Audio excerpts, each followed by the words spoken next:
Bonjour, dans cette vidéo, nous allons voir rapidement les actions de base pour bien débuter avec Google Drawings. Alors Google Drawings est une application gratuite de Google qui est assez méconnue par les utilisateurs et qui mérite pourtant d'être utilisée par les enseignants, notamment pour créer des dessins, des infographies, des schémas. Donc rapidement, nous allons voir comment configurer un dessin, voir les outils disponibles pour réaliser une création et comment l'exporter et la partager. Donc la première chose à faire, c'est d'aller sur votre Google Drive, cliquer sur Nouveau, aller sur le plus et vous avez Google Drawings. Deuxième solution, dans le dossier ou l'espace où vous voulez créer votre dessin, faites un clic droit, plus Google Drawings. L'onglet Google Drawings va s'afficher. Et la première chose que nous allons faire, c'est lui donner un titre. Donc là, nous allons l'appeler Démo Simen. Il suffit de taper Entrée sur votre clavier. Et vous allez voir apparaître 3 icônes une fois que vous avez nommé votre dessin. Je vous conseille de nommer les dessins, sinon vous allez avoir tous les dessins avec le même nom. Donc, activer le suivi va permettre de marquer votre image de manière à la retrouver plus facilement. Donc, lorsque vous êtes sur votre Drive, vous allez sur Suivi, et là, vous voyez tous les documents que vous avez marqués avec l'étoile vont se retrouver ici. L'icône déplacée va vous permettre de réorganiser et de ranger votre dessin dans un autre dossier, un autre espace. Et puis, afficher l'état du document vous permet de savoir si votre dessin est enregistré au fur et à mesure de votre modification.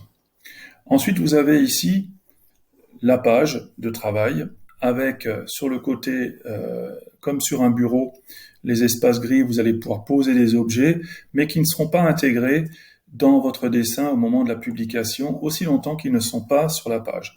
Alors cette page est un peu particulière parce qu'elle est composée de damiers.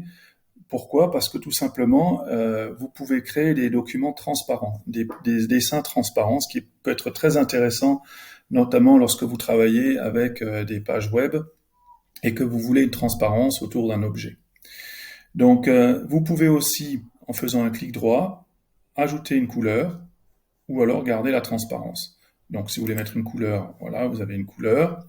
Si vous voulez supprimer cette couleur pour garder la transparence, eh bien, vous faites ici, clic droit, transparence. Vous pouvez redimensionner votre page. Si par exemple, vous voulez créer une infographie qui sont généralement donc plus hautes que larges, eh bien, vous allez pouvoir aller dans Configuration de la page depuis le menu Fichier. Vous cliquez sur la petite flèche et vous allez pouvoir personnaliser la taille. Donc si je prends par exemple ici, je prends 50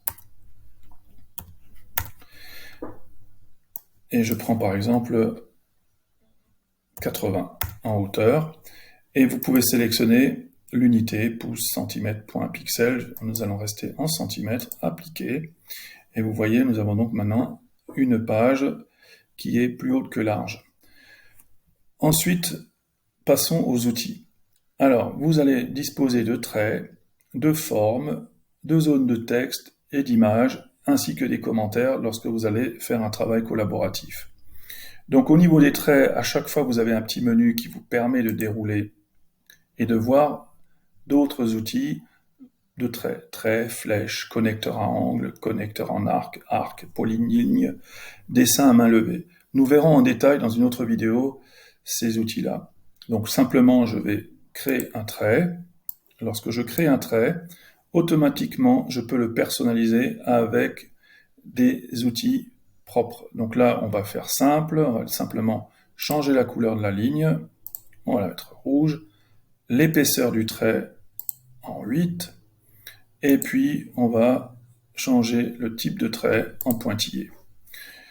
Donc, si je reprends ma flèche ici, le sélectionneur, je vais pouvoir maintenant déplacer chaque objet sur la feuille, je peux même l'agrandir, changer son orientation. Et je vais pouvoir faire la même chose avec une forme. J'ai des formes, j'ai des flèches, des légendes, des équations. Donc je vais prendre par exemple une flèche comme celle-ci. Je vais dessiner la flèche. Voilà, elle se remplit automatiquement avec une couleur. Là pareil, je peux changer la bordure, l'épaisseur du trait, etc. Nous allons le laisser comme ça. Simplement, vous allez pouvoir pivoter la flèche avec le petit cercle qui se trouve au-dessus de l'objet. Et ceci est valable pour tous les objets. On va pouvoir mettre du texte. Donc là, pareil, vous avez un traitement de texte. Donc je vais, alors comme c'est écrit en petit, je vais pouvoir ici changer la taille unité par unité, ou alors je vais pouvoir choisir carrément une taille directement. Là, pareil, vous allez pouvoir changer la taille, la couleur, etc. Dernier point, insérer une image. Vous allez pouvoir importer depuis l'ordinateur, rechercher sur le web, sur votre Drive, dans votre compte photo, depuis une URL ou depuis un appareil photo si votre ordinateur dispose d'une caméra. Donc là, ce qui est intéressant, nous allons voir rechercher sur le web, car la recherche se fait depuis le logiciel et dans la recherche se fait sur Google Images. Et ce sont des images qui sont généralement libres de droit. Donc là, je vais chercher Sénégal. Je vais prendre cette carte-là, je la sélectionne. Vous pouvez choisir plusieurs éléments si vous désirez. Si je prends par exemple ceci, j'enlève celle-ci, vous cliquez dessus, je fais insérer. Et le temps que le transfert se fasse, eh bien, je vais avoir deux images. Donc, si je mets cette image sur le côté, je mets celle-ci ici, et vous voyez qu'elle a un fond blanc, celle-ci. Donc, on a fait le tour rapide de ce qui était possible de faire avec Google Drawing. Maintenant, il nous reste à exporter, télécharger au format soit JPEG, PNG, PDF. Alors, quelle est la différence entre le JPEG et le PNG? Eh bien, pour faire simple, le PNG va conserver la transparence, alors que le JPEG va automatiquement mettre un fond blanc si il n'y a pas de couleur sur la feuille. Donc, si je fais un export PNG, je vais l'enregistrer sur mon ordinateur, comme ceci. Je devrais le retrouver. Voilà. Et vous voyez que le fond est transparent, représenté par des damiers, et il est blanc pour la carte que j'ai insérée. Si vous voulez travailler de manière collaborative avec, avec vos collègues, eh bien, il suffit de cliquer sur « Partager », le gros bouton bleu qui se trouve en haut à droite. Vous allez pouvoir ajouter des collaborateurs ici, en ajoutant leur mail. Ou alors, vous pouvez aussi copier le lien. Alors, comme je suis dans un domaine professionnel, eh bien, il faut cliquer sur le domaine, modifier pour qu'il soit accessible par tous les utilisateurs disposant du lien. Vous copiez le lien et vous l'envoyez par les réseaux sociaux ou par mail aux personnes à qui vous voulez partager votre travail. Dernière chose, dans ce cas-là, la personne ne pourra que lire votre création. Si vous cliquez sur le petit menu, eh bien, vous pouvez lui donner des droits en commentaire ou en éditeur pour modifier votre dessin. Voilà, nous venons de voir rapidement comment démarrer avec Google Drawings. Dans la prochaine vidéo, nous verrons plus en détail l'utilisation des différents outils.